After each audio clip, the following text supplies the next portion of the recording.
Приветствую всех на канале Артефактум. Тема сегодняшнего видео – Персей. Непорочное зачатие героя, сын Золотого Дождя и принцессы Данаи. Миф о рождении. История рождения этого греческого героя не менее захватывающая, чем мифы о дальнейших его подвигах. Здесь и заточение прекрасной принцессы в башню собственным отцом, ее соблазнение Зевсом, жестокая расправа над внуком и дочерью, деревянный ящик, море и, наконец, счастливое спасение. Надо сказать, что миф о рождении Персея описывался многими авторами Древней Греции. Среди них Симонид, Гомер, Аполлодор, Гесиод и так далее. Повествования разнятся в деталях, но суть едина. Ее-то мы и рассмотрим. Итак, Даная была дочерью царя Акрисия, правившего в Аргосе на Пелопоннесе. Он любил свою прекрасную дочь, но все же мечтал о наследнике-сыне. Однажды он отправился в Дельфы к оракулу, чтобы узнать, суждено ли его мечте сбыться.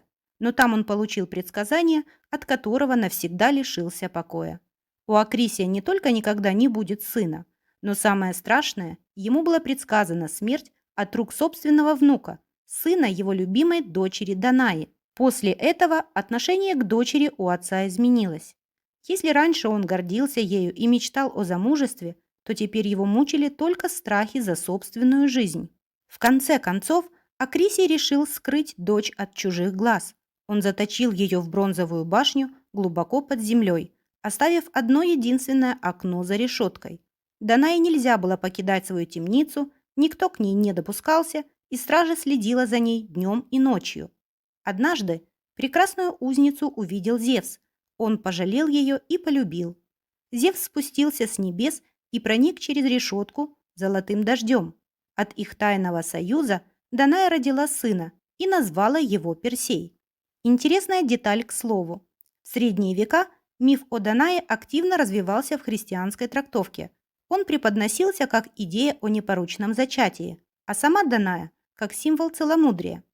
В книжных иллюстрациях она изображалась в позе Богородицы со скрещенными руками, а золотой дождь был заменен на солнечные лучи, символизирующие божественную любовь. Но вернемся к мифам. Какое-то время Данае удавалось скрывать своего сына. Но когда Акрисий все-таки узнал о ребенке, он пришел в ужас и потребовал объяснений от дочери. Рассказом о Зевсе он усомнился, но не посмел просто убить ребенка и Данаю. Вместо этого он решил избавиться от них окольным путем, послав на верную смерть. Акрисий приказывает сколотить деревянный сундук. В него садят мать с ребенком, заколачивают и бросают в море. Лирическое отступление. В этом моменте вспоминается сказка о царе Салтане Александра Пушкина. А вам? Какое-то время Данаю с Персеем носило по волнам. Шансов спастись не было, но вот сундук прибило к берегу. По одной из версий, это был остров Серифос в южной части Эгейского моря. Может быть, это судьба, а может, сам Зевс решил подключиться к этой истории и спасти, наконец, невинные души от гибели. В любом случае, сундук этот нашел на берегу рыбак по имени Диктис. А вот что было дальше с Данаей и Персеем, мнения авторов расходятся. Часть мифов рассказывают, что рыбак помог им выбраться и приютил в своей семье. Жил он с женой бездетно, а потому Даная с сыном обрели у них тихий и любящий дом. Персей подрастал и учился рыбацкому делу. Вскоре он стал красивым и сильным юношей. Покой этот нарушил царь тех мест Полидект, который приходился братом рыбаку Диктису. Жестокосердному Полидекту понравилась прекрасная Даная, и решил он взять ее себе в жены. Правда, получить в придачу Персея в качестве сына ему совсем не хотелось, поэтому он начинает строить козни. Однажды в разговоре с юношей царь упоминает, что величайшим подарком из всех он считает голову Горгоны-Медузы, ведь это величайший из подвигов. Далее Полидект организовал пир в честь будущей свадьбы с Данаей, где все гости преподнесли ему подарки. Только Персей ничего не смог подарить, ведь он был юным и бедным. Это жестоко унизило юношу, и в порыве страсти он пообещал перед всеми преподнести Полидекту величайший из даров – голову смертоносной Горгоны. Так начинается история героических подвигов Персея. А есть и другой вариант развития событий, когда рыбак Диктис сразу отводит принцессу Данаю с сыном к царю Полидекту.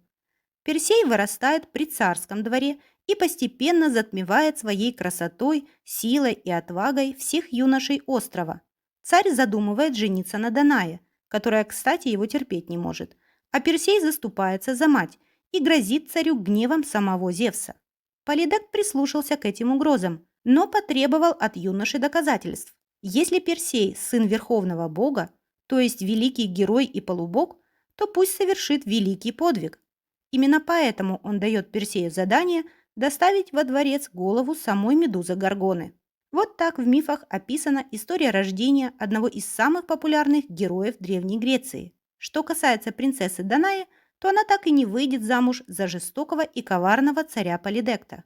О том, какие ждут подвиги Персея в будущем и как он отомстит Полидекту, вы узнаете в других видео. А пока ставьте лайк и до новых встреч!